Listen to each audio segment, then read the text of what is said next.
Bab 2763. Menunjuk arah. Reruntuhan alam rahasia. Di alam semesta yang luas ini banyak terdapat wilayah yang belum diketahui orang. Ada yang merupakan peninggalan gua sakti purba, ada pula yang merupakan wilayah khusus, dan ada pula yang merupakan reruntuhan sekte kuno. Reruntuhan gua tersebut pada umumnya sangat berbahaya. Tentu saja bahaya juga disertai dengan peluang yang tak terhitung jumlahnya.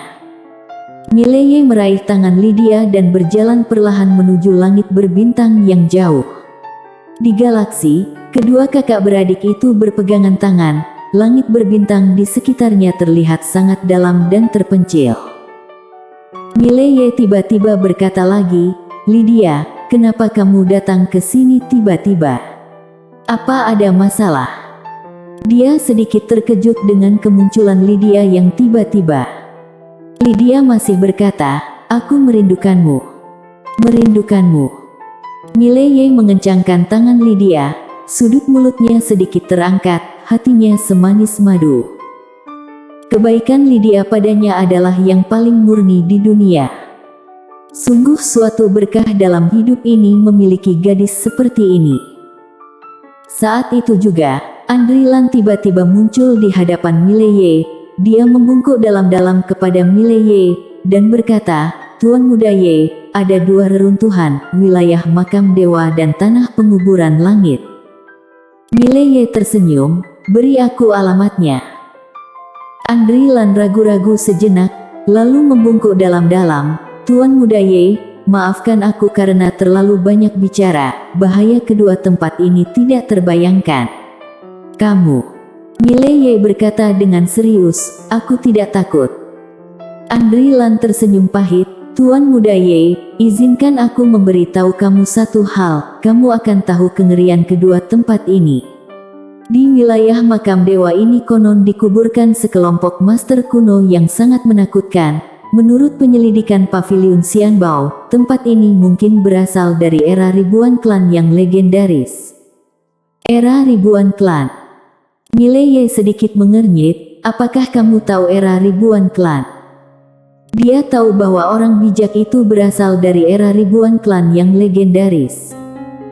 Andrilan menggeleng, "Entahlah. Hanya saja ketua paviliun menyebutkan bahwa ini adalah era yang sangat indah, dan di era itu, banyak sekali orang-orang berprestasi yang tak terhitung jumlahnya. Bisa dikatakan era ribuan klan ini adalah peradaban seni bela diri era tertinggi yang pernah ada di alam semesta nyata kita." Saat dia berbicara, dia tersenyum tipis. Dalam kata-kata ketua paviliun, era ribuan klan ini adalah pemimpin dari zaman yang tak terhitung jumlahnya. "Pemimpin zaman?" Mileye mengangguk, "Aku mengerti." Andrilan berkata dengan serius, "Tuan Muda Ye, wilayah makam dewa dan tanah penguburan langit ini mungkin sama-sama berasal dari era ribuan klan. Setahu aku, master klan yang pernah menjelajahi kedua tempat ini, tapi tidak pernah keluar lagi." Mileye tersenyum dan berkata, "Aku mengerti.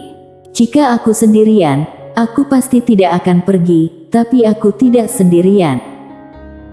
Sambil berkata begitu, dia meraih tangan Lydia, mengangkatnya, dan berkata sambil tersenyum, "Aku dan adikku pergi bersama." Mendengar perkataan Mileye, sudut mulut Lydia sedikit terangkat, dan senyuman itu seolah membuat langit berbintang alam semesta menjadi redup. Andrilan melihat-lihat wanita bergaun polos.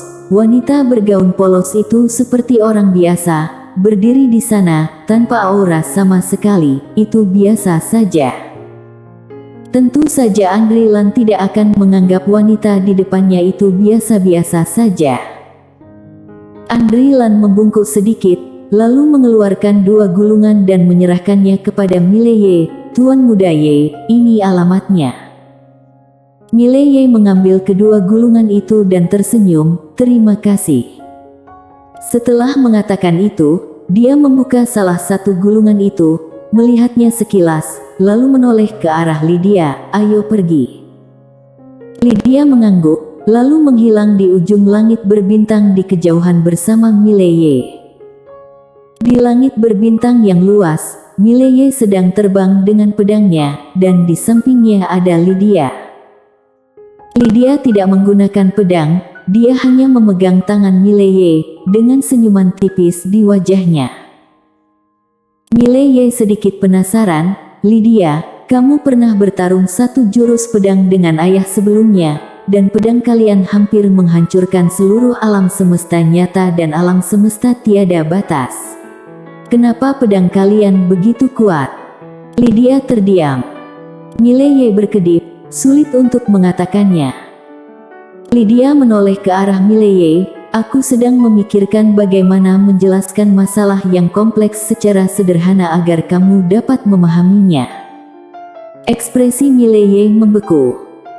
Lydia berkata dengan lembut, "Semua orang di tingkatan alam biasa adalah semut, dan semua orang di luar tingkatan alam fana juga adalah semut.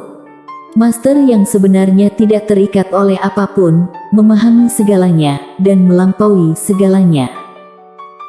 Berbicara tentang itu, dia menoleh ke arah Mileye, "Jika kamu ingin bertanya seberapa kuat aku tidak bisa menjawabmu." Mileye bingung, "Kenapa?" Lydia tersenyum tipis, "Karena aku tidak tahu seberapa kuat aku." Mileye bertanya, "Tak terkalahkan?" Lydia menggelengkan kepalanya, mengatakan, "Aku tidak terkalahkan berarti meremehkanku." Mileye. Menara kecil tiba-tiba berkata, "Kak Destiny, siapa yang lebih baik, kamu atau majikan?" Mileye memandang Lydia, sebenarnya dia juga ingin mengetahui pertanyaan ini. "Lydia, ayah atau kakaknya, siapa yang lebih kuat?" Lydia tampak tenang, "Kamu akan mengetahui jawaban ini pada hari kamu menjadi tak terkalahkan." Mileye terdiam. Dia tahu bahwa pada akhirnya akan ada pertarungan antara ketiga pedang itu. Tidak ada yang bisa menghentikannya. Seolah memikirkan sesuatu, Mileye bertanya lagi, "Lydia, kuila itu bekas tubuh utama kalian, maksudnya kalau kalian mau, kalian bisa dipertemukan kembali kan?" Lydia mengangguk, "Bisa." Mileye memandang Lydia, "Jika kalian bergabung, apakah akan menjadi lebih kuat?" Lydia sedikit mengangkat sudut mulutnya, "Tebak." Mileye tertegun sejenak, lalu menggelengkan kepalanya dan tersenyum, "Lydia, kamu juga nakal." Lydia memandang Mileye, "Tidak perlu bergabung, aku bisa melindungi kakak seumur hidupku." Setelah hening beberapa saat, Mileye berkata, "Jadi, tidak peduli alam semesta nyata atau alam semesta tiada batas, tidak ada yang bisa mengancamku." "Benar." Lydia mengangguk, "Ya, aku di sini. Meskipun mereka berdua bergabung, mereka tidak bisa membunuhmu." Mileye menggelengkan kepalanya dan tersenyum. Lydia menambahkan, "Kamu tidak akan mati, tapi itu tidak berarti kamu tidak akan terjadi." Pada saat ini, dia tidak berkata apa-apa lagi. Mileye sedikit penasaran, "Apa?" Setelah terdiam cukup lama, Lydia berkata, "Kamu tidak akan mati, tapi bukan berarti ceritamu tidak akan berakhir. Ibarat sebuah buku, akan ada hari di mana cerita itu berakhir." Saat dia berbicara, dia tiba-tiba menyandarkan kepalanya dengan ringan di bahu Mileye, dan berkata dengan lembut, "Aku di sini, cerita saudara tidak akan pernah berakhir, jika dia berani, aku akan membiarkan dia mengakhirinya dulu." Berbicara tentang ini, dia melirik sesuatu, dan cahaya dingin muncul di matanya, "Jika kamu berani membiarkan DESTINY berikutnya muncul, aku akan membunuhmu juga."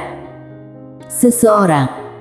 Mileye hendak berbicara, tapi saat ini, dia sepertinya merasakan sesuatu. Dia berbalik dan melihat, tidak jauh, jauh di langit berbintang, ada seorang pria dan seorang wanita berdiri di sana. Pria itu mengenakan baju zirah emas, memegang tombak panjang, dan wajahnya terlihat jahat. Wanita itu mengenakan baju besi putih dan memegang pedang panjang bersarung di tangannya. Saat ini, keduanya menatap Mileye dan Lydia dengan rasa ingin tahu. Melihat mata kedua orang itu, Mileye tersenyum tipis sebagai salam. Saat ini, pria dan wanita itu tiba-tiba muncul di depan Mileye. Pria itu memandang Mileye, apakah akan pergi ke wilayah makam dewa? Mileye tertegun sejenak, lalu tersenyum dan berkata, "Ya." Laki-laki itu memandang ke arah Mileye dan menggelengkan kepalanya. Hanya alam dewa langit, jangankan memasuki wilayah makam dewa, bahkan sungai kematian di tepi wilayah makam dewa pun tidak bisa masuk. Mileye tersenyum dan berkata, "Kalian berdua juga akan pergi ke wilayah makam dewa?" Pria itu berkata, "Ya." Mileye tersenyum dan berkata, "Kami hanya pergi melihat-lihat." Pria itu melirik Mileye dan tidak berkata apa-apa. Wanita berarmor putih di samping terus memandangi Lydia. Wanita berarmor putih selalu percaya diri, tapi saat melihat Lydia di depannya, tiba-tiba dia merasa sedikit malu. Mileye mengabaikan mereka berdua. Dia menoleh ke arah Lydia, "Ayo pergi." Lydia mengangguk. Dia lebih suka berduaan dengan Mileye. Dia tidak merasa nyaman melihat siapapun kecuali Mileye, dan tidak suka orang lain melihatnya. Setelah Mileye dan Lydia menghilang ke langit berbintang di kejauhan, pria di samping wanita berarmor putih tiba-tiba berbisik, "Pena di pinggang pria itu adalah pena kebenaran agung yang legendaris." Wanita berarmor putih mengangguk, "Aku melihatnya." Mata pria itu berkedip-kedip, tidak tahu apa yang dia pikirkan. Wanita berarmor putih melihat niat pria itu, dan berkata dengan suara yang dalam, "Meskipun tingkatan alam pria ini rendah, dia memiliki pena kebenaran agung. Aku khawatir asal-usulnya tidak sederhana." Laki-laki itu tersenyum dan berkata, "Serumit apapun, itu hanyalah alam dewa langit." Saat dia berbicara, dia membuka telapak tangannya, dan di tangannya muncul monster kecil yang berbentuk seperti tikus. Pada saat ini, monster kecil itu sedang melihat dengan tergesa-gesa ke arah kepergian Mileye di kejauhan. Pria itu memandang ke kejauhan dan berkata dengan penuh semangat, "Pemburu harta karun mengatakan bahwa orang ini memiliki banyak benda ilahi. Nah, di alam semesta dia setidaknya puluhan miliar, dan masih ada nadi Zuyuan yang legendaris." Nadi Zuyuan. Mendengar ini, wanita berarmor putih sedikit mengernyit, "Apakah kamu yakin?" Pria itu memandangi tikus pemburu harta karun di tangannya dan tersenyum, "Tentu. Sangat yakin." Setelah wanita berarmor putih terdiam beberapa saat, dia berkata, "Tapi semakin sering hal ini terjadi, semakin aku merasa bahwa orang ini tidak sederhana, terutama wanita di sebelahnya." Pria itu bertanya, "Wanita itu?" Wanita berarmor putih mengangguk, "Ya, orang ini." Pria itu tiba-tiba menggelengkan kepalanya dan tersenyum, "Wanita itu lemah. Sekalipun dia memiliki kekuatan, bisa seberapa kuat dia?" Saat dia berbicara, dia sedikit mengangkat sudut mulutnya, "Aku belum pernah melihat seorang pemburu harta karun begitu bersemangat atau begitu antusias." Wanita berarmor putih masih sedikit khawatir. Lelaki itu melanjutkan, "Lakukanlah pertarungan terakhir ini. Pena kebenaran agung ini akan menjadi milikmu. Seluruh nadi alam semesta akan dibagi rata." Setelah hening beberapa saat, wanita berarmor putih berkata, "Oke." Detik berikutnya, keduanya menghilang. Di ujung langit berbintang di kejauhan, Mileye dan Lydia tiba-tiba berhenti. Pria dan wanita berbaju putih muncul di depan mereka.